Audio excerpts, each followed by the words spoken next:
अरे ओ चूल्हे की महारानी देवरानी, दिखाई नहीं दे रहा क्या? रसोई में कितना ज्यादा धुआं भर गया है, सांस भी नहीं ले पा रही हूँ मैं यहाँ। मेरे फेफड़े आपके जैसे कमजोर नहीं है जेठानी जी। हाँ हाँ ठीक है, पर इतनी गर्मी में चूल्हे पर खाना क्यों बना रही हूँ? चूल्हा जलने की वजह से पूरा घर आग की तरह तप रहा है।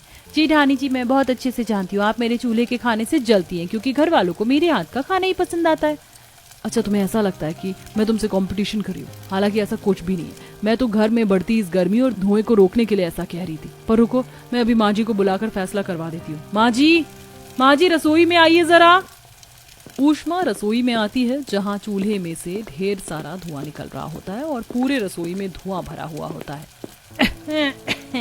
बाप रे बहू, कितना धुआं भर रखा है और इतने धुएं में मुझे क्यों बुलाया है? माँ जी, देवरानी जी और मुझे जानना है कि आपको गैस का खाना ज्यादा पसंद है या चूल्हे का? इसमें पूछने वाली क्या बात है बड़ी बहू, मुझे तो चूल्हे का ही खाना पसंद है, इसका स्वाद ज्यादा अच्छा होता है। देख लिया जेठानी जी, माँ जी के मुंह से सुन के तो विश्वास हो ही गया होगा आपको कि घर वालों को चूल्हे का ही खाना पसंद है।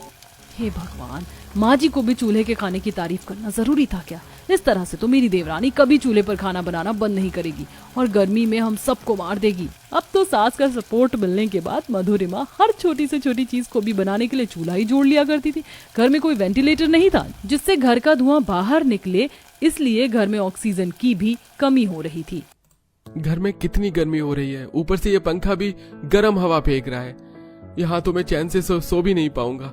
पता नहीं ये मधुरिमा का चूल्हे पर खाना कब तक बनेगा। अरे जाकर देखता हूँ। पुनीत रसोई में आता है, जहाँ मधुरिमा चूल्हे पर रोटियां सेक रही होती है। अरे मधुरिमा, अभी तक तुम्हारा खाना नहीं बना।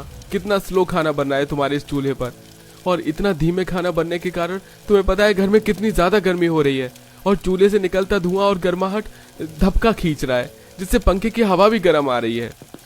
तभी वहाँ पर तीशा और उसकी सास ऊष्मा भी आती है। देवर जी, मैं तो देवरानी को समझा समझा के थक गई कि चूल्हे पर खाना मत बनाओ, लेकिन मजाल है इन्होंने मेरी बात मानी हो। जेठानी जी आप चुप रहिए। नहीं बहू, तेरी जेठानी सही कह रही। तू इस चूल्हे पर एक एक करके खाना बनाती है, हजारों लकड़ियां जलाती है, तब जाकर तेरा 1 से 2 खाना बन पाता है। तब तक घर में कई गुना धुआं और गर्मी बढ़ जाती है। इससे अच्छा तो बहू इन खानों को 4 स्टोव वाले चूल्हे पर बना, जहाँ 4 तरह का खाना एक बार में बन जाता है। वही तो मैं भी समझाना चाहती हूँ इन्हें, लेकिन देवरानी जी को समझ में ही नहीं आता। सर्दी में जब देवरानी जी चूल्हे पर खाना बनाती थी तो हमें कोई दिक्कत नहीं थी, पर अब तो गर्मी आ गई है, वो भी तपती गर्मी। इतनी गर्मी में भला कोई चूल्हे पर खाना बनाएगी क्या? जेठानी जी आप तो चुप ही रहिए। मैं जानती हूँ आप शुरू से ही मेरे चूल्हे से जलती है। और माँ जी, मुझे आपका ये इलेक्ट्रॉनिक चूल्हा जलाना नहीं आता, और ना मुझे इस पर खाना बनाना आता है, और ना ही मुझे इन गैस का खाना खाना पसंद है। इसलिए मैं शुरू से ही इस घर में चूल्हे पर खाना बना रही हूँ और ऐसे ही बनाती रहूंगी। तुम्हें इतना समझा रहे हैं मधुरिमा, और तुम्हें बात समझ में ही नहीं आ रही है। अब हम लोग क्या ही बोले तुम्हें। ठीक है, बना लो चूल्हे पर खाना। देवरानी जेठानी की नोकझोंक के बाद सभी लोग वहां से चले जाते हैं। कुछ देर बाद मधुरिमा खाना बनाकर सबको डाइनिंग टेबल पर परोसती है। पूरा परिवार खाना खाता है। भूख तो बहुत तेज लग रही है, पर चूल्हे पर खाना बनने के कारण पूरा घर आग की भट्टी की तरह तप रहा है, और इतनी गर्मी में मुझसे खाना नहीं खाया जाएगा। ऐसे ही कुछ दिन गुजरते हैं और ऊष्मा से मिलने के लिए पड़ोस की धरना और सुषमा आती है। अरे सुषमा, धरना, तुम दोनों आओ ना, बैठो। बहू जाओ 2 कप चाय बना लाओ। अब ऊष्मा पड़ोस की धरना और सुषमा से गपशप कर रही होती है, वहीं दूसरी तरफ 2 कप चाय बनाने के लिए भी मधुरिमा चूल्हा जोड़ लेती है। हे भगवान, ये लकड़ियां क्यों नहीं जल रही? चूल्हे की आंच भी कम हो रही, जल्दी से चाय पक ही नहीं रही और इतना सारा धुआं निकल रहा है। अरे उष्मा, ये घर में अचानक से इतनी गर्मी क्यों बढ़ रही है? तेरी बहू 2 कप चाय बनाने गई है आग की भट्टी जलाने। घर में कितना धुआं भर गया है, सांस भी नहीं लिया जा रहा। हम जा रही हैं। अरे नहीं, रुकिए, मैं अभी देख कर आती हूँ। अपनी देवरानी को आप लोग रुकिए। अरे देवरानी जी, आपका दिमाग घुटनों में है क्या? भला 2 कप चाय बनाने के लिए कोई चूल्हा कैसे जोड़ सकता है? ये 2 कप चाय तो आप गैस पर भी बना सकती थी ना। आपको पता है हॉल में कितना धुआं भर गया है। पड़ोस के आए लोग ठीक तरीके से सांस तक नहीं ले पा रहे, और अब तक आपकी 2 कप चाय भी नहीं बनी है। ज्यादा ना भड़को जेठानी जी, चाय बन गई है, चाय लेकर आ ही रही थी। हटो अब यहाँ से, चाय लेकर जाने दो। मधुरिमा चाय की ट्रे लेकर हॉल में आती है, जहाँ धरना और सुषमा तेज तेज खांस रही होती हैं। रहने दे बहू, हमारी तो सांसें ऊपर नीचे हो रही है, हम अपने घर जा रहे हैं। हमसे तेरी ये चाय नहीं पी जाएगी यहाँ इतने धुएं में बैठकर। ऊपर से घर में भी इतनी गर्मी हो रही है। इतना कहकर सुषमा और धरना वहां से चले जाते। तभी तीशा भड़कती हुई कहती है, देवरानी जी, आपने तो हम लोगों का जीना हराम कर दिया। ये गर्मी का नॉर्मल टेम्परेचर तो हमसे सहा नहीं जा रहा, ऊपर से आप ये रोज रोज चूल्हा जलाकर घर का टेम्परेचर और ज्यादा बढ़ा देती हो। और बहू, जब पड़ोस के लोग आए थे तो उनके लिए कम से कम चाय गैस पर ही बना देती, चूल्हा जोड़ने की क्या जरूरत थी उस छोटी सी चीज के लिए। तेरे चूल्हे जोड़ने की वजह से पड़ोस के लोग परेशान होकर यहाँ से चले गए।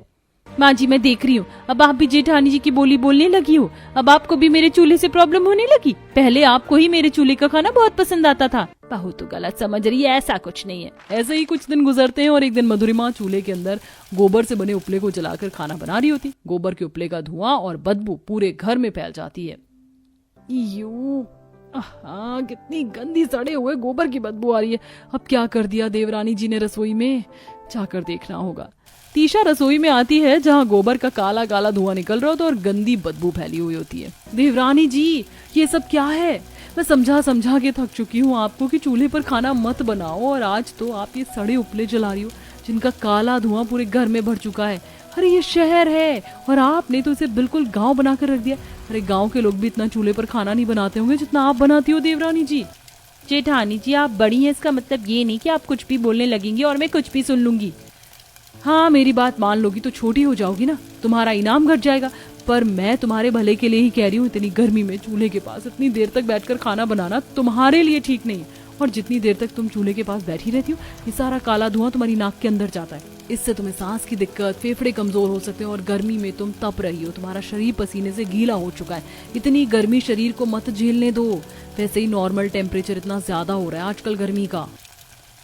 नहीं, मुझे तो कोई दिक्कत नहीं हो रही है सांस लेने में, और ना ही मुझे गर्मी लग रही है। और अगर आपको ज्यादा गर्मी लग रही है तो जाइए कमरे में बैठिए, मुझे ज्ञान मत दीजिए। ओफो, क्या करूं मैं इसका? इसे मेरी बात क्यों नहीं समझ में आ रही है? ठीक है, जा रही हूँ मैं। ऐसे ही कुछ दिन गुजरते। घर वालों के इतना समझाने के बाद भी मधुरिमा चूल्हे पर खाना बनाना बंद नहीं कर रही थी। और एक दिन अचानक जब वो खाना बना रही होती है तो उसका शरीर आग की तरह तप जाता है और उसे चूल्हे के पास बैठे बैठे उल्टियां आनी शुरू हो जाती हैं। सभी लोग भागकर मधुरिमा को अस्पताल लेकर जाते हैं।